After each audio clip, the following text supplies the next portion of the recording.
କିଛି ସୁନ୍ଦର ହିତବାଣୀ। ଗୋଟିଏ ସମସ୍ୟା ସହିତ ଦୀର୍ଘ ସମୟ ବିତାଇଲେ ସମାଧାନର ସୂତ୍ର ଆପେ ଆପେ ମିଳିଥାଏ। ସାହସ ବିନା ଆପଣ ଏ ଦୁନିଆରେ କିଛି ବି କରିପାରିବେ ନାହିଁ। ପ୍ରତିଷ୍ଠା ପରେ ସାହସ ହିଁ ମନର ମହାନତମ ବିଶେଷତା। ପରିସ୍ଥିତିର ସର୍ବଶ୍ରେଷ୍ଠ ଉପଯୋଗ କରି ଜୀବନର ଦୁର୍ଘଟଣାଗୁଡ଼ିକୁ ମର୍ଯ୍ୟାଦା ଏବଂ ଈଶ୍ୱରଙ୍କ କୃପା ଭାବି ସ୍ୱୀକାର କରିନେଉଥିବା ବ୍ୟକ୍ତି ହିଁ ଆଦର୍ଶ ବ୍ୟକ୍ତି। ଯଦି କୌଣସି ବ୍ୟକ୍ତି ମଧ୍ୟରେ ଆପଣ ଖରାପ ଖୋଜିବାକୁ ଚାହିଁବେ, ତେବେ ଆପଣଙ୍କୁ ତାହା ନିଶ୍ଚୟ ମିଳିଯିବ। ଛୋଟ ଛୋଟ ପ୍ରଚେଷ୍ଟାର କ୍ରମାଗତ ଫଳସ୍ୱରୂପ ବଡ଼ କାମଟିଏ ହାସଲ ହୋଇଥାଏ। ନିଜ କ୍ଷମତାର ସଦୁପଯୋଗ କଲେ ସମସ୍ତେ ସମ୍ମାନ ଦେବାକୁ ବାଧ୍ୟ ହେବେ। ସାଧାରଣ ଜନତାଙ୍କ ମଧ୍ୟରେ ଏକତା ବଜାୟ ରଖିବା ଆମର ରାଜନେତା ଶକ୍ତି ଏବଂ ସ୍ଥାୟିତ୍ୱ ପାଇଁ ସବୁଠାରୁ ଜରୁରୀ।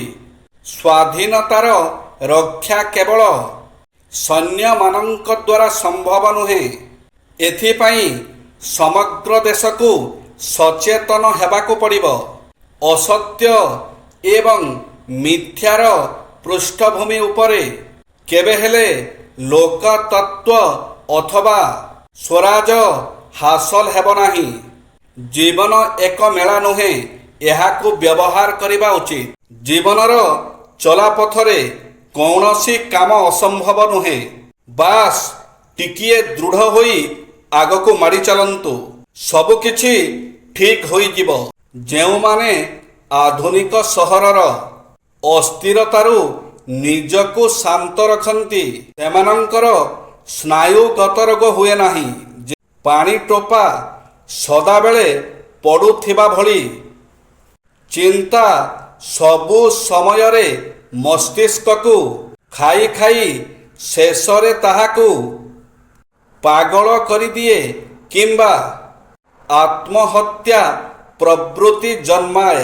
ଯେ ପାଠ ମନେ ରଖିବାର ସହଜ ନିୟମ, ଲେଖି ଲେଖି ପଢ଼ନ୍ତୁ, ଉଚ୍ଚ ସ୍ୱରରେ ପଢ଼ନ୍ତୁ, ମନ ଲଗାଇ ପାଠ ପଢ଼ନ୍ତୁ। ପ୍ରତ୍ୟେକ ଦିନ ଭୋର 4ଟାରୁ ଉଠି ପଢ଼ନ୍ତୁ। ଲକ୍ଷ୍ୟ ରଖି ପାଠ ପଢ଼ନ୍ତୁ। ପାଠକୁ ନ ଘୋଷି ବୁଝି ବୁଝି ପଢ଼ନ୍ତୁ। ପଢ଼ିବା ପାଇଁ ଏକ ରୁଟିନ୍ ତିଆରି କରନ୍ତୁ।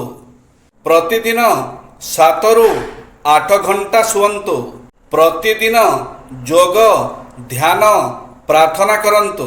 ପ୍ରତିଦିନ ପିତା ମାତାଙ୍କର ଆଶୀର୍ବାଦ ନିଅନ୍ତୁ। ଜୟ ଶ୍ରୀ ଜଗନ୍ନାଥ।